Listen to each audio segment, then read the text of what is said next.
1 जनवरी 2023 को राजौरी के ढांगरी आतंकी हमले में मारे गए लोगों के परिजनों में से एक महिला ने प्रशासन से न्याय देने की गुहार लगाई है। आज जम्मू में एक प्रेस वार्ता के दौरान उन्होंने कहा कि आतंकी हमले में मारे गए लोगों को इंसाफ मिलना चाहिए। उन्होंने कहा कि 5 महीने गुजर जाने के बाद भी हमलावरों को पकड़ा नहीं जा सका।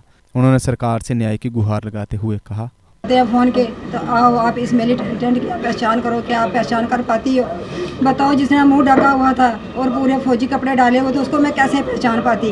अगर उसका फेस ऐसे होता तो मैं पहचान लेती। फिर बार बार मुझे बुलाते हैं। यहाँ जहाँ पुंछ में मारे गए तो मुझे बुला रहे थे, कंडी में मारे गया मुझे बुला रहे थे, रजौरी में जो मारा गया परसों चौथ उधर मुझे बुला रहे थे कि आओ इसकी पहचान करो।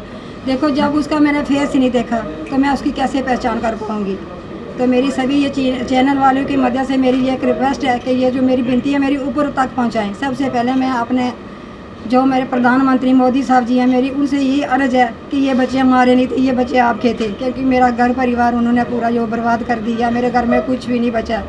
मेरे घर में सिर्फ ईंटें और पत्थर पड़े हुए हैं, आप देख सकते हैं। उसके बाद हमारे जो गृह मंत्री जी हैं उन्होंने हमारे साथ यही वादा किया था कि डांगरी में ये 1 जनवरी को जो हुआ हादसा हुआ इसकी जिम्मेवारी मैं खुद लेता हूँ, इसको हमारे भरोसे पे छोड़ दीजिए।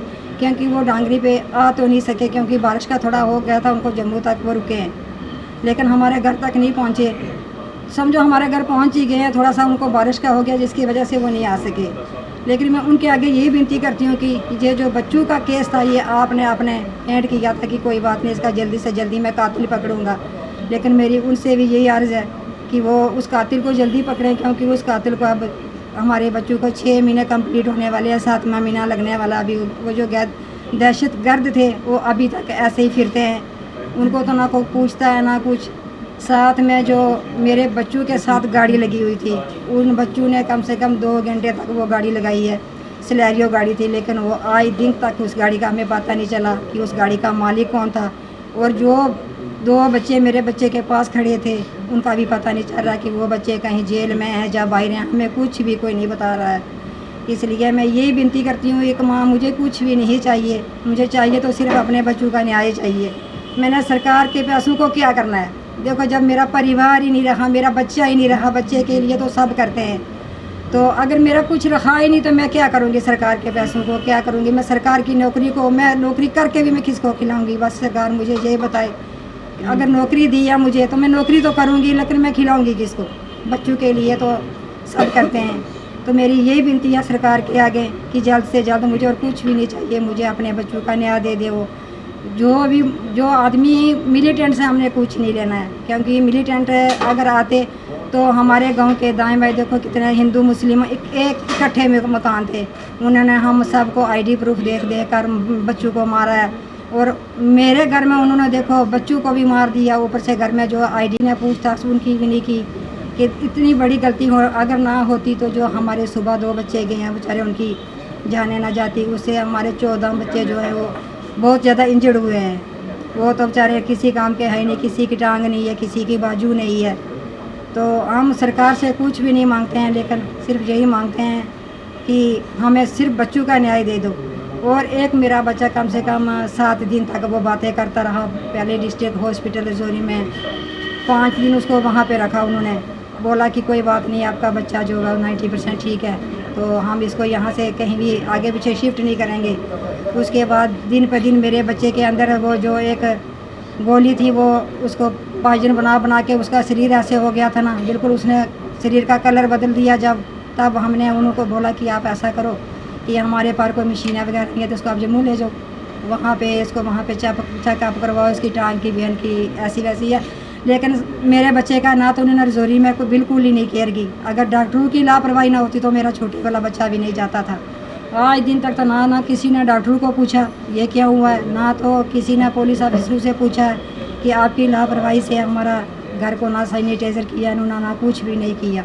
लेकिन देखो, हम किसके आगे जाके विनती करें, किसके आगे जाके? अब हमारी सरकार है, हमारा सब कुछ होते हुए भी अगर हमारी आज ये हालत हो रही है तो देखो हमारी सुनवाई अभी भी नहीं हो रही, तो हम कहाँ जाएं?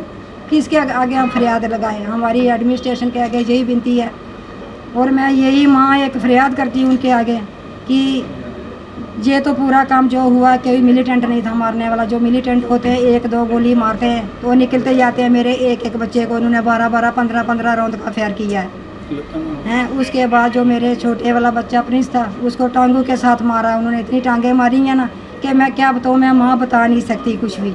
इतनी टांगें मेरी माँ के सामने उन्होंने मारी हैं। तो क्या इतनी हमारे साथ किसी की क्या बैर था, हमने किसी का क्या बगाड़ा था, मेरे बच्चों ने क्या बगाड़ा था। अगर उस बच्चों के बाप नहीं थे, अगर बच्चों ने कोई गलती की थी तो माँ तो जीवित थी, माँ को बोलना चाहिए था कि आपके बच्चे ने ये गलती की है। आप माँ हो, क्या आप बच्चों को समझा नहीं सकते? जान से मारने वाली बात कौन सी थी? मेरे बच्चों को इन्होंने क्यों मारा है? इनको मेरे बच्चों को नहीं मारना चाहिए था। अगर मारा मेरे बच्चों को तो मुझे बच्चों का न्याय चाहिए। अगर सरकार मेरे बच्चों का न्याय दे सकती है तो ठीक है, नहीं तो फिर मैं जो आगे वाला कदम उठाने के लिए जा रही हूँ उसके आगे फिर मैं सरकार की भी नहीं सुनूंगी। अभी मैं सरकार भी की सुन रही हूँ। बस मेरी इतनी अर्ज है। एक्साइड नियो अब आया है नए रंगों व फीचर्स के साथ। मजबूत बॉडी, शानदार डिजाइन, आरामदायक राइड और असाधारण खूबियों से लैस नए जमाने की इस ई रिक्शा में मिलेगा रियर व्यू मिरर जो LCD डिस्प्ले में बदल जाए और ड्राइवर को बिना सर घुमाए गाड़ी को बैक करने में मदद करे। इस तकनीक में पहली बार पीछे कैमरा लगाकर ये अनूठी विशेषता प्रदान की गई है।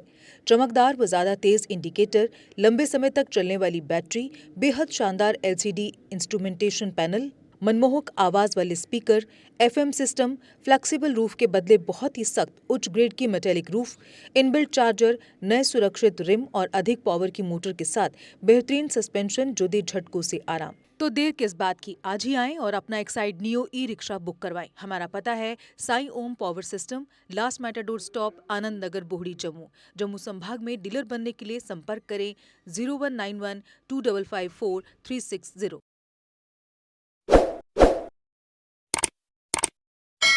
जम्मू कश्मीर की खबरों के लिए जुड़े रहिए GK अपडेट के साथ।